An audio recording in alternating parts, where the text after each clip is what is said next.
Dear student, welcome back to my channel NIOS की पढ़ाई। Channel को इतना सारा प्यार देने के लिए शुक्रिया। आपकी बार बार मैसेज, कॉल और डिमांड आने पर मैं आपके लिए बना रहा हूं physical education class 12th, physical education class 12th subject code 373 की वीडियो। इस वीडियो में मैंने सारे महत्वपूर्ण प्रश्नों को आपको समझाने की कोशिश की है। मेरा दावा है ये वीडियो अगर आप पेपर से पहले 2 बार देखकर जाएंगे तो निश्चित रूप से आपको पूरा का पूरा पेपर इन्हीं प्रश्नों में से मिलेगा और आपका पेपर बहुत अच्छा जाएगा। अगर आपने अब तक पढ़ाई नहीं की है, फिजिकल एजुकेशन की बुक अभी तक आपने नहीं खोली है, तो अंत तक वीडियो को देखकर जाइए। माय डियर स्टूडेंट, इस पेपर में टोटल क्वेश्चन आते हैं 25। कितने क्वेश्चन आते हैं? 25। और जिसमें से पहले 6 प्रश्न होते हैं वो एमसीक्यू होते हैं, मल्टीपल चॉइस क्वेश्चन होते हैं, जिसमें आपको टिक लगाना होता है। एक एक नंबर के 6 क्वेश्चन आएंगे आपके पहले 6। बाकी के बाकी क्वेश्चन जो रहेंगे वो रहेगा थ्योरी। टोटल क्वेश्चन आने वाले हैं 25। पेपर 3 घंटे का होने वाला है और थ्योरी जो आएगी 70 नंबर की आएगी। कितने नंबर की थ्योरी आएगी? 70 मार्क की थ्योरी आती है और 30 नंबर आपके जाते हैं प्रैक्टिकल में। तो अब चलते हैं इस सब्जेक्ट के महत्वपूर्ण प्रश्नों की तरफ। वीडियो के लास्ट तक बने रहिए, आपको सारे महत्वपूर्ण प्रश्न इस वीडियो में मिल जाएंगे। अब स्टार्ट करते हैं क्वेश्चन आंसर। पहला और महत्वपूर्ण प्रश्न, ओलंपिक मूल्य किसे कहते हैं और इनका क्या महत्व है? ओलंपिक मूल्य, जैसा कि हम जानते हैं, ओलंपिक दुनिया में सबसे बड़ा खेल है, खेल का मेला है। ओलंपिक खेलों में जब भी कोई खिलाड़ी खेलता है तो उससे कुछ उम्मीदें की जाती हैं। मूल्य का मतलब होता है अच्छी बात है, जैसे कि सम्मान, मित्रता, प्रयास, उत्कृष्टता, निष्पक्षता, या कुछ ओलंपिक मूल्य होते हैं। अगर आपको उन्हें आसान भाषा में समझना है तो आप कुछ इस प्रकार समझ सकते हैं। जब भी कोई खिलाड़ी ओलंपिक में खेल रहा होता है तो उससे उम्मीद की जाती है कि वह अपने साथी खिलाड़ियों का सम्मान करेगा और नियम, जो खेल के नियम है, उनका भी पालन करेगा, अच्छी तरह से व्यवहार करेगा और मैच को जीतने का अपना सबसे बेहतरीन प्रयास करेगा। निष्पक्ष रहेगा, यानी कि किसी भी प्रकार के लालच में नहीं फंसेगा और अनुशासन का पालन करेगा। अनुशासन का पालन करना भी ओलंपिक मूल्य ही होता है। तो ओलंपिक मूल्य से हमें यहां समझ में आया खेल के नियमों का पालन करना, साथी खिलाड़ियों के साथ अच्छा व्यवहार करना, जो निर्णय दिए जा रहे हैं उनका पालन करना और निष्पक्ष रहना, खेल भावना का सम्मान करना। यह प्रश्न काफी महत्वपूर्ण है और लगभग हर साल पेपर में पूछा जाता है कि ओलंपिक मूल्य क्या है और उनका क्या महत्व है। अब चलते हैं दूसरे प्रश्न की तरफ। दूसरा प्रश्न है यौगिक आहार का वर्गीकरण। आहार का मतलब होता है भोजन। भोजन जो हम लोग सुबह, दोपहर, शाम खाते हैं। तो यहां पर 3 तरह का भोजन बताया गया है, जैसा कि आप डायग्राम में देख रहे हो। सबसे पहले बात करते हैं सात्विक भोजन की। सात्विक भोजन एक ऐसा भोजन होता है जो व्रत के दौरान शुद्ध शाकाहारी भोजन किया जाता है, उसको हम सात्विक भोजन कहते हैं। व्रत में जो भोजन खाया जाता है, फल खाए जाते हैं और किसी भी तरह का नॉनवेज नहीं खाया जाता। सादा, स्वच्छ, साफ सुथरा भोजन सात्विक भोजन कहलाता है। उसके बाद आता है राजसिक भोजन।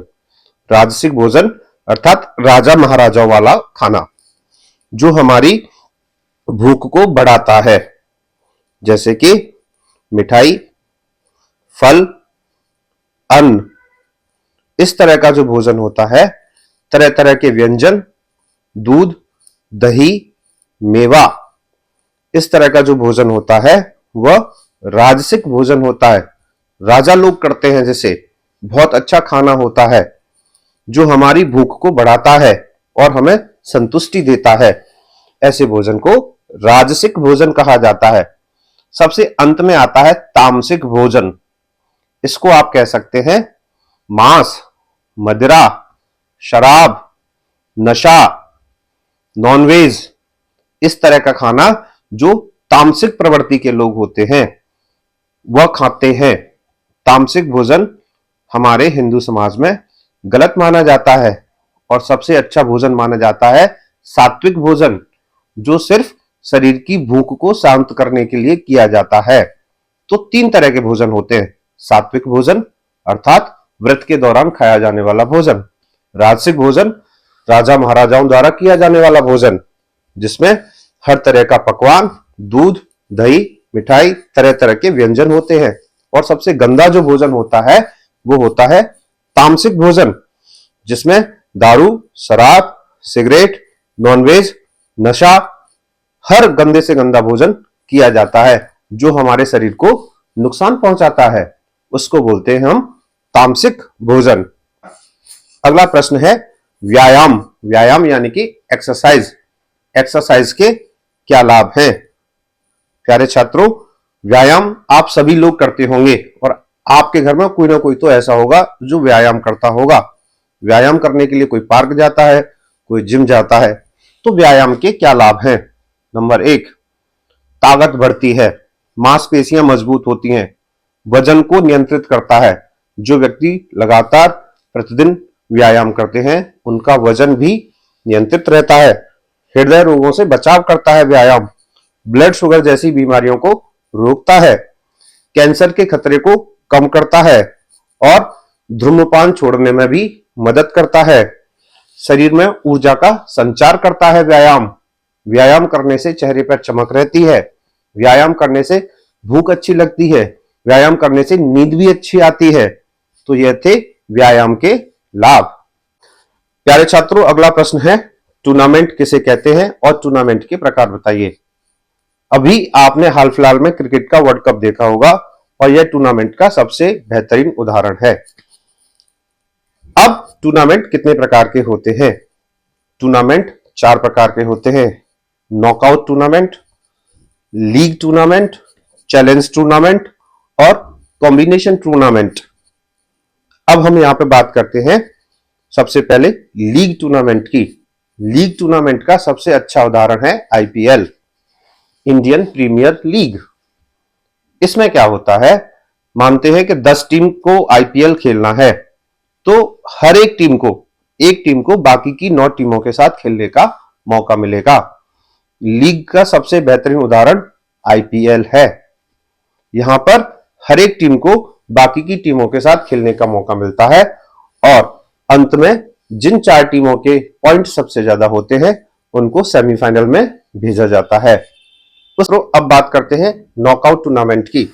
तो नॉकआउट टूर्नामेंट एक ऐसा टूर्नामेंट होता है जिसमें टीमों को 2 ग्रुप में डिवाइड कर दिया जाता है और एक टीम को दूसरी टीम के साथ खेलने का मौका मिलता है। जैसे ही कोई टीम हारती आएगी वह टूर्नामेंट से बाहर होती जाएगी। अर्थात आपको टूर्नामेंट में बने रहने के लिए अपना हर एक मैच जीतना होगा। जब आप हार जाएंगे तो आपको टूर्नामेंट से बाहर कर दिया जाएगा। इस तरह के टूर्नामेंट को नॉकआउट टूर्नामेंट कहते हैं। अब बात करते हैं कॉम्बिनेशन टूर्नामेंट की। कॉम्बिनेशन टूर्नामेंट में सारी टीमों को 2 ग्रुप में बांट दिया जाता है और हर एक टीम को अपनी ही ग्रुप की टीम के साथ खेलना होता है। जो टीम जीत जाती है वो ही सेमीफाइनल के लिए आगे बढ़ती है। इस तरह के टूर्नामेंट को कॉम्बिनेशन टूर्नामेंट बोलते हैं। अब चलते हैं अगले महत्वपूर्ण प्रश्न की तरफ। शारीरिक शिक्षा का क्या महत्व है? जैसा कि आप जानते हैं इस सब्जेक्ट का नाम है फिजिकल एजुकेशन और इसे हिंदी में बोलते हैं शारीरिक शिक्षा। तो शारीरिक शिक्षा का क्या महत्व है? चलिए अब बात करते हैं महत्व या उपयोग की। नंबर 1, शारीरिक शिक्षा से मानसिक विकास होता है, शरीर का विकास होता है और चरित्र का भी विकास होता है। शारीरिक शिक्षा की वजह से शरीर मजबूत रहता है और तो और जो हमारे पास खाली समय होता है उसका भी सदुपयोग होता है। शरीर की वृद्धि होती है और शरीर तरह तरह की बीमारियों से दूर रहता है।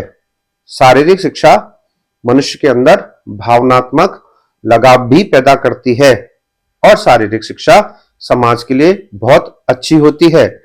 व्यक्तिगत रूप से भी सामाजिक शिक्षा काफी महत्वपूर्ण है।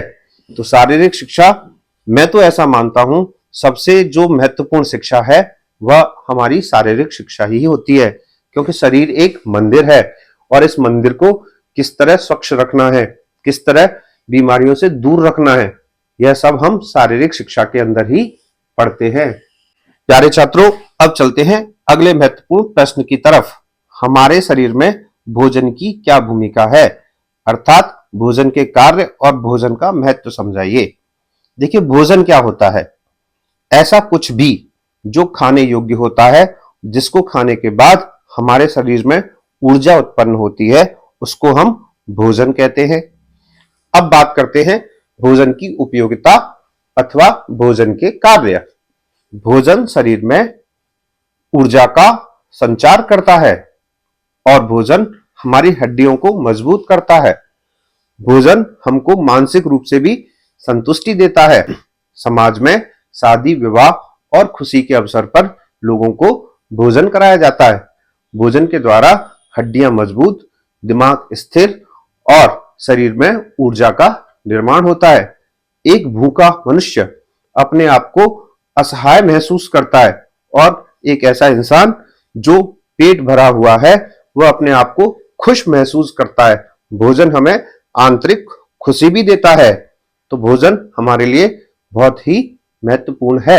प्यारे छात्रों, अगला महत्वपूर्ण प्रश्न, सूर्य नमस्कार क्या है और इसके कितने चरण होते हैं? प्यारे छात्रों, सूर्य नमस्कार में 12 चरण होते हैं। यह एक प्रकार का योग होता है और इसको सुबह सुबह जल्दी उठकर किया जाता है। इसको करने से शरीर के साथ साथ मन भी स्वस्थ रहता है। सूर्य नमस्कार एक इस प्रकार का योग अभ्यास है जिसके द्वारा सारे के सारे योग शामिल हो जाते हैं। अर्थात अगर आप सिर्फ सूर्य नमस्कार ही करते हैं तो आपको सारे योग का लाभ होगा। तो सूर्य नमस्कार में 12 मुद्राएं होती हैं। सुबह सुबह किया जाता है और सूर्य के सामने करने से हमें विटामिन डी की भी प्राप्ति होती है, हड्डियां मजबूत होती हैं और तो और सूर्य नमस्कार करने से हमारे शरीर के साथ चक्र सक्रिय हो जाते हैं। प्यारे छात्रों, अब बात करते हैं कपालभाति। कपालभाति क्या होता है और इसके क्या लाभ हैं? कपालभाति एक तरह का प्राणायाम होता है और इसको करने से बहुत सारी बीमारियां दूर होती हैं। आपको चित्र में कपालभाति क्रिया का वर्णन दिखाया गया है। कपालभाति करने से लिवर की समस्या खत्म होती है, पाचन तंत्र मजबूत होता है, मस्तिष्क स्थिर रहता है। अब मैं आपको बताता हूं कपालभाति किस प्रकार करना है। नंबर 1, कपालभाति करने से पहले सबसे पहले आपको पद्मासन की मुद्रा में बैठना पड़ेगा। तो पद्मासन की मुद्रा में बैठ जाइए। इसके बाद अपने दोनों हाथों से चित्र मुद्रा बनाएं। गहरी सांस अंदर की ओर लें और झटके से सांस छोड़ते हुए पेट को अंदर की ओर खींचें। नंबर 4, अगर आप कपालभाति की शुरुआत कर रहे हैं तो शुरुआत में आपको सिर्फ 30 से 35 बार ही कपालभाति क्रिया करनी चाहिए और धीरे धीरे इसको आप बढ़ाते जाइए। तो कपालभाति करने से आपको बहुत सारे रोग भी ठीक हो जाते हैं, जैसे माइग्रेन, अर्थात माइग्रेन की बीमारी भी कपालभाति से ठीक हो जाती है। अगला प्रश्न, योग करते समय हमें कौन कौन सी सावधानी बरतनी चाहिए? योग अर्थात योगा। योगा करते समय हमें निम्नलिखित सावधानी बरतनी चाहिए। नंबर 1, योगा खुले स्थान पर करना चाहिए। नंबर 2, योगा करते समय हमें ढीले ढाले कपड़े पहनने चाहिए। कभी जीन्स वगैरह पहनकर योगा नहीं करना चाहिए। नंबर 3, योगा करने से पहले हमें अच्छी तरह से फ्रेश होना चाहिए। नंबर 4, योगा करते समय हमें एक अच्छे कोच की भी मदद लेनी चाहिए। नंबर 5, अगर हमें ऐसा लगता है कि कोई योगा, किसी भी तरह का कोई भी योग हम नहीं कर पा रहे, हमें दिक्कत हो रही है, तो हमें वह योग नहीं करना चाहिए। अगला प्रश्न, योग करने के क्या क्या लाभ हैं? योग करने के निम्नलिखित लाभ हैं। नंबर 1, योग करने से तनाव अर्थात टेंशन कम हो जाती है। योग करने से अच्छी नींद आती है। योग करने से चेहरे पर चमक आती है। योग करने से मस्तिष्क स्थिर रहता है। योग करने से अच्छी भूख भी लगती है। और योग करने का सबसे अच्छा समय होता है प्रातः काल में। प्रातः काल में हमें अच्छी तरह से फ्रेश होने के बाद योग करना चाहिए। अगला प्रश्न, किसी भी खिलाड़ी के स्वास्थ्य को प्रभावित करने वाले कारक कौन कौन से होते हैं? अथवा प्रश्न ऐसे भी पूछा जा सकता है, किसी भी व्यक्ति के स्वास्थ्य को प्रभावित करने वाले कारक कौन कौन से होते हैं? देखिए, कारकों का मतलब है कौन कौन सी आदत, कौन कौन से व्यवहार, यह सब कारकों में आते हैं। जैसे कि अगर किसी व्यक्ति का स्वास्थ्य काफी अच्छा है और किसी व्यक्ति का स्वास्थ्य कभी अच्छा नहीं रहता, तो इसके क्या क्या कारण हो सकते हैं? चलते हैं उत्तर की तरफ। नंबर 1, बाहर का खाना। अगर कोई व्यक्ति बाहर का खाना खाता है तो उसका स्वास्थ्य अधिकतर खराब रहता है। नंबर 2, समय से न सोना। अगर कोई व्यक्ति अच्छी तरीके से नींद नहीं लेता तो भी उसका स्वास्थ्य खराब रहता है। नंबर 3, साफ सफाई। अगर कोई व्यक्ति अपने आप को साफ सुथरा रखता है, हर दिन नहाता है, ब्रश करता है, समय से शौचालय जाता है, तो उसका स्वास्थ्य अच्छा रहता है। नंबर 4, तनाव। अगर कोई व्यक्ति टेंशन में रहता है तो भी उसका स्वास्थ्य खराब रहता है। नंबर 5, समय से जगना। अगर कोई व्यक्ति समय से जगता है, अर्ली राइजर है, घूमने जाता है, वॉक पे जाता है, जिम पर जाता है, तो उसका स्वास्थ्य अच्छा रहता है। तो स्वास्थ्य को प्रभावित करने वाले कारक हैं भोजन, खान पीन, रहन सहन, समय से जल्दी जगना, अच्छी तरह से खाना, बाहर का खाना न खाना। अगर आप बाहर का खाना खाओगे तो आपका स्वास्थ्य अच्छा नहीं रहेगा। अगला प्रश्न, शारीरिक शिक्षा क्या है और शारीरिक शिक्षा का क्या महत्व है? शारीरिक शिक्षा को इंग्लिश में फिजिकल एजुकेशन कहा जाता है। शारीरिक शिक्षा एक ऐसा विषय है जिसमें हम यह पढ़ने की कोशिश करते हैं कि हमको और हर एक मनुष्य को अपने शरीर को किस तरह स्वस्थ रखना है, अपने आप को बीमारियों से कैसे दूर रखना है। तो शारीरिक विज्ञान एक ऐसा विषय है जिसमें शरीर से संबंधित, आपके शरीर से संबंधित जो भी समस्याएं हैं उनके बारे में पढ़ाया जाता है। अच्छी आदतें, बुरी आदतें, शरीर को साफ रखना, शरीर को स्वस्थ रखना, योगा, प्राणायाम और अन्य शारीरिक गतिविधियों के बारे में आपको शारीरिक विज्ञान विषय में पढ़ाया जाता है, जिसे इंग्लिश में हम बोलते हैं फिजिकल एजुकेशन। अब बात करते हैं भारत के अंदर खेलों से जुड़े हुए विभिन्न पुरस्कार कौन कौन से हैं। अगर आप भारत में रहते हैं और खेल से आपका संबंध है या आप भारत के नागरिक हैं तो आपको यह बात पता होनी चाहिए। सबसे पहले बात करते हैं अर्जुन पुरस्कार की। अर्जुन पुरस्कार दिया जाता है एक अच्छे खिलाड़ी को। कोई भी खिलाड़ी जो साल भर अपने खेल के क्षेत्र में विशेष प्रदर्शन करता है तो उसको अर्जुन पुरस्कार दिया जाता है। यह पुरस्कार राष्ट्रपति के द्वारा दिया जाता है और इस पुरस्कार में अर्जुन की एक प्रतिमा अर्थात मूर्ति और 15 लाख रुपए राष्ट्रपति के द्वारा उस खिलाड़ी को दिए जाते हैं। दूसरा पुरस्कार है द्रोणाचार्य पुरस्कार।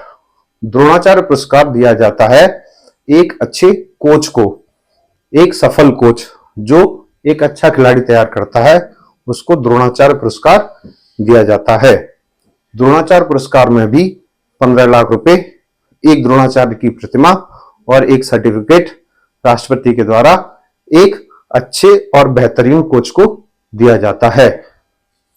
भारत में सबसे अच्छा और सबसे बेहतरीन जो पुरस्कार दिया जाता है उसे बोलते हैं मेजर ध्यानचंद खेल रत्न पुरस्कार। पहले इसको राजीव गांधी खेल रत्न पुरस्कार के नाम से भी जाना जाता था। यह भारत में दिया जाने वाला सबसे महत्वपूर्ण पुरस्कार है। मेजर ध्यानचंद के नाम से रखा गया है इसका नाम।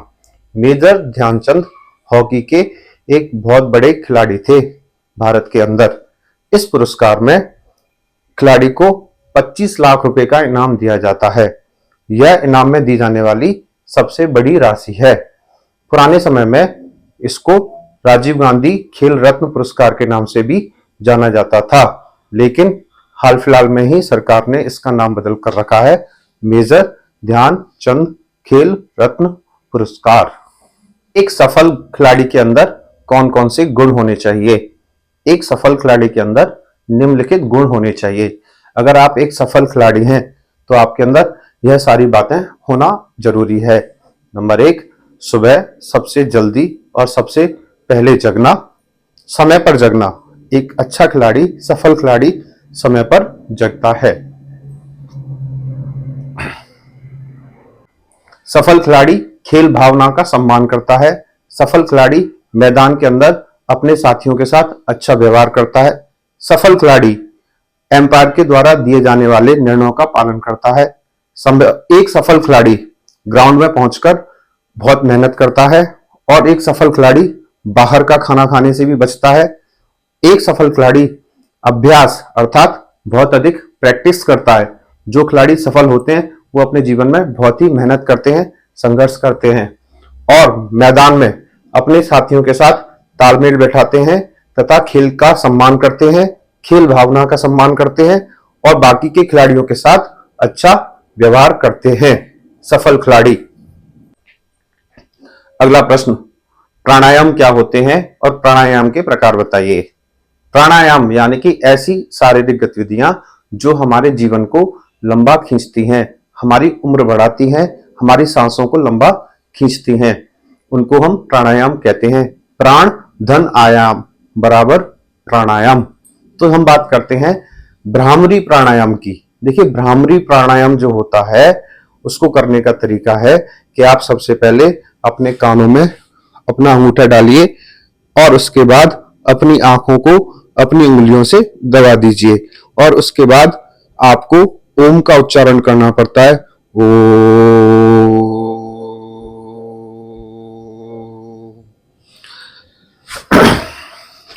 भ्रामरी प्राणायाम करने से आपके सांस संबंधित समस्याएं खत्म हो जाती हैं, आपके फेफड़े स्वस्थ रहते हैं और आपकी उम्र लंबी होती है। दूसरा प्राणायाम है अनुलोम और विलोम। आपने सुबह सुबह पार्क में देखा होगा, बहुत सारे लोग अनुलोम विलोम करते हैं। अनुलोम विलोम करते समय क्या करना होता है, आपको अपने एक अंगूठे से अपनी नाक एक तरफ से बंद करके लंबी सांस लेनी होती है और छोड़नी होती है।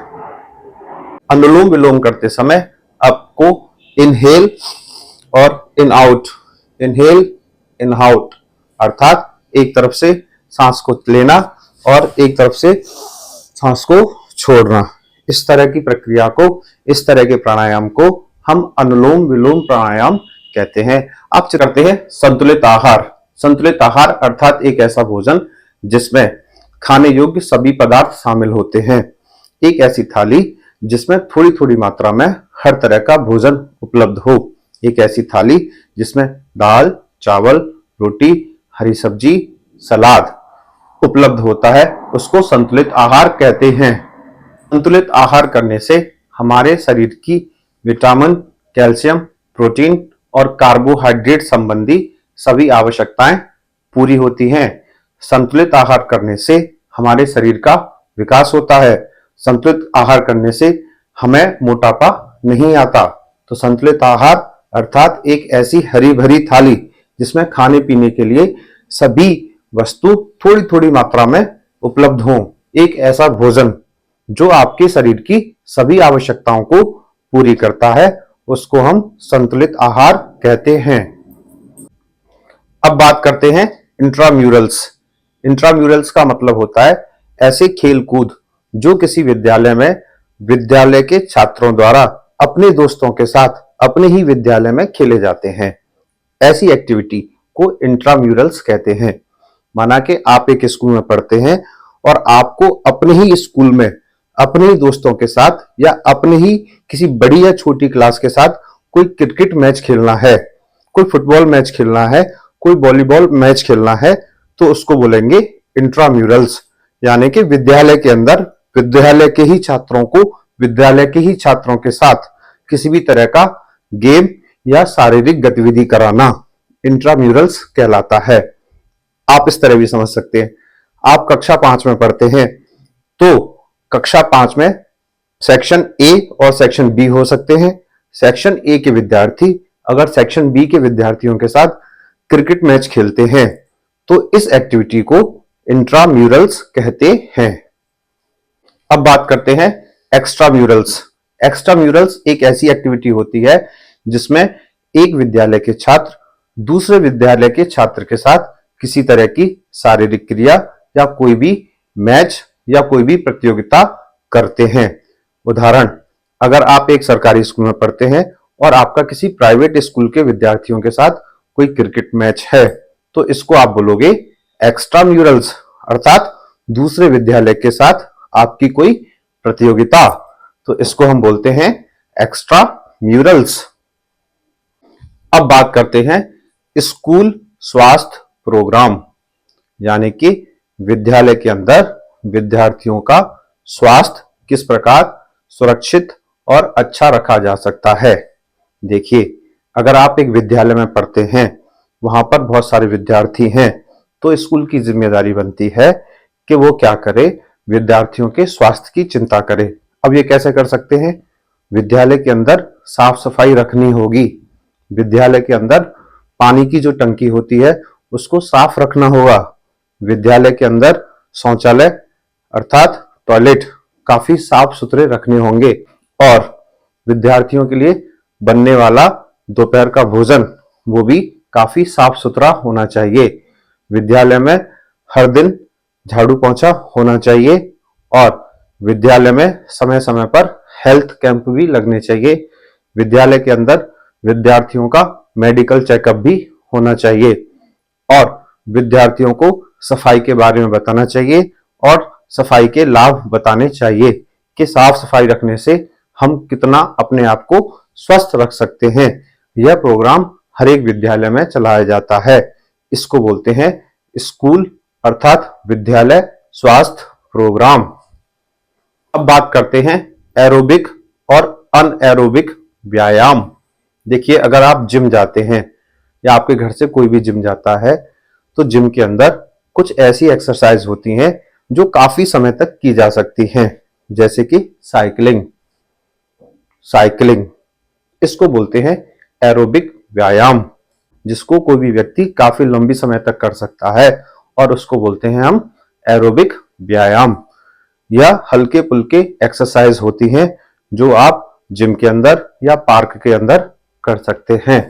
दूसरी तरफ अनएरोबिक व्यायाम ऐसे व्यायाम होते हैं जिनको करने में बहुत ही ताकत की आवश्यकता होती है, बहुत ही एनर्जी की आवश्यकता होती है। जैसे कि अगर आप जिम के अंदर जा रहे हैं और आपको वेट लिफ्टिंग करनी है तो वेट लिफ्टिंग करने के लिए आपको बहुत ही एनर्जी की आवश्यकता होगी और इसको इतने अधिक समय तक नहीं किया जा सकता। भाई, एरोबिक व्यायाम जो था अर्थात जो साइकिलिंग करना था उसे तो आप आधा घंटे 1 घंटे तक कर सकते हैं, लेकिन आप वेट लिफ्टिंग लगातार पुशअप लगातार 1 घंटे तक नहीं कर सकते। तो इस तरह के व्यायाम को अनएरोबिक व्यायाम कहते हैं। अनएरोबिक व्यायाम करते समय अधिक मेहनत की आवश्यकता होती है और ये ब्रेक दे देकर किए जाते हैं और छोटे छोटे समय पर किए जाते हैं, कम कम समय के लिए कम कम अंतराल पर किए जाते हैं। अब बात करते हैं सामाजिकरण। सामाजिकरण क्या होता है और सामाजिकरण के क्या घटक हैं। देखिए, सामाजिकरण का मतलब होता है जब भी कोई इंसान, जब भी कोई बच्चा इस समाज में पैदा होता है तो वह समाज के नीति नियम कायदे कानून सीखता है कि उसको समाज में किस प्रकार रहना है।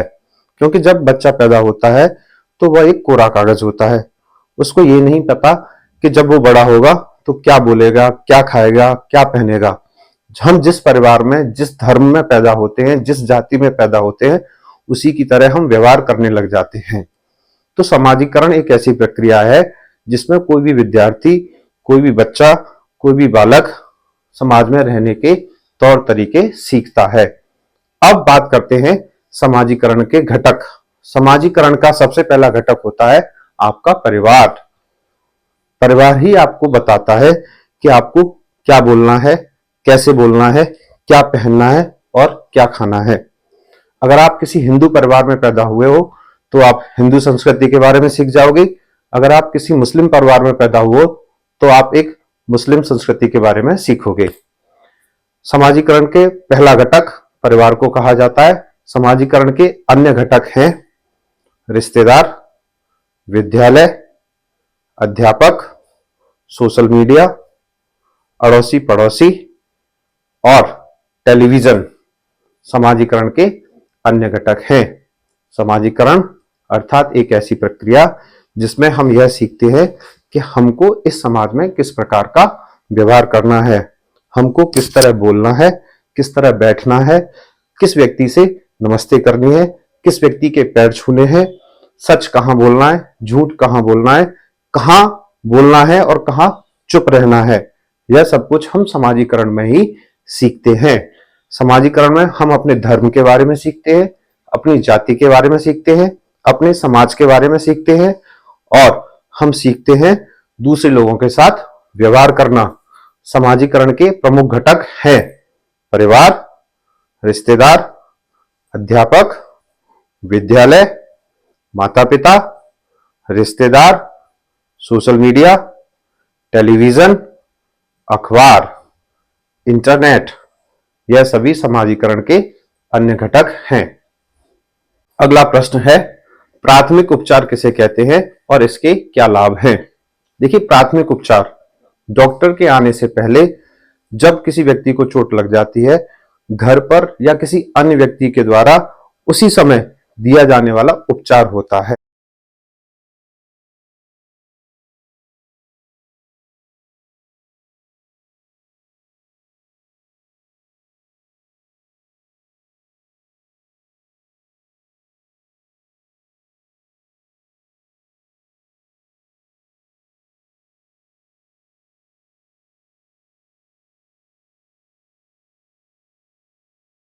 फर्क किया जाता है उसको बोलते हैं प्राथमिक उपचार। अगला प्रश्न, एक खिलाड़ी को चोट से बचाने के लिए, इंजरी से बचाने के लिए कौन कौन से तरीके अपनाए जा सकते हैं। देखिए, खेल के दौरान खिलाड़ियों को चोट लगती ही रहती है, लेकिन खिलाड़ियों को चोट से बचाना भी बहुत जरूरी है। हम इसके लिए क्या कर सकते हैं, एक अच्छा कोच खिलाड़ी को उपलब्ध कराएं और उस कोच की निगरानी में ही सारी प्रैक्टिस होनी चाहिए, क्योंकि जब कोच वहां रहेगा तो चोट लगने के जो खतरे हैं वो कम रहेंगे। दूसरा, अच्छे उपकरण, इक्विपमेंट्स, जब प्रैक्टिस करता है खिलाड़ी तो अच्छी क्वालिटी के उपकरण हों तो खिलाड़ी को चोट नहीं लगेगी। नंबर 3, अगर किसी खिलाड़ी को चोट लग जाती है तो तुरंत की तुरंत उसका इलाज कराना चाहिए। उस पर दबाव नहीं डालना चाहिए कि आपको अच्छा प्रदर्शन करना है, कि अब आपको खेलना ही है। हमें यह समझना होगा एक घायल खिलाड़ी को आराम की और इलाज की जरूरत होती है। नंबर 4, खिलाड़ी को यह समझाना जरूरी होगा कि खेलने के साथ साथ आपको अपने आप को घायल होने से भी बचाना है, क्योंकि आपको अगला मैच भी तो खेलना है।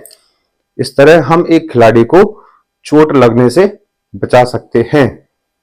खेलों के मूल्य अथवा ओलंपिक मूल्य। देखिए, मूल्य का मतलब होता है अच्छी बातें हैं, ईमानदारी, वफादारी, सच्चाई। जब भी कोई खिलाड़ी खेलता है तो उसके अंदर मूल्यों का होना बहुत जरूरी है। मूल्य कई प्रकार के होते हैं, सामाजिक मूल्य, पारिवारिक मूल्य, सांस्कृतिक मूल्य, शैक्षणिक मूल्य। तो यहां पे हम बात कर रहे हैं खिलाड़ी के अंदर कौन कौन से मूल्यों का होना आवश्यक है। सबसे पहले ईमानदारी। ईमानदारी एक ऐसा मूल्य और गुण है जो हर खिलाड़ी के अंदर होनी चाहिए। नंबर 2, खेल की भावना का सम्मान। एक अच्छा खिलाड़ी खेल की भावना का सम्मान करता है, अर्थात वह अपने साथ खेल रहे खिलाड़ियों के साथ अच्छी तरह से व्यवहार करता है। नंबर 3, खेल की भावना। खेल भावना का होना खिलाड़ी के अंदर बहुत जरूरी है। नंबर 4, खेल से पहले या खेल के बाद में किसी भी तरह का कोई भी नशा नहीं करना चाहिए। खेल के दौरान जो कोच होते हैं, उनको भी सुनना और समझना चाहिए, और एम्पायर द्वारा जो भी निर्णय दिए जाते हैं उनका भी सम्मान करना चाहिए। और खेल के बाद जो भी हार या जीत है उसको आसानी से पचाना चाहिए। अगर कोई खिलाड़ी जीत जाता है तो ज्यादा जोश में नहीं आना चाहिए, और अगर कोई खिलाड़ी हार जाता है तो उसको निराशा में नहीं जाना चाहिए। यह ओलंपिक अथवा खेलों के दौरान किए जाने वाले मूल्य होते हैं। खेल मूल्य का अर्थ होता है अच्छी अच्छी बातें, ईमानदारी, वफादारी, अपनी टीम के साथ वफादारी। अगर कोई खिलाड़ी ऐसा काम करता है जिससे उसकी टीम को हार का सामना करना पड़े, जैसे मैच फिक्सिंग, तो ये खेल भावना का अपमान है, खेल के मूल्यों का अपमान है।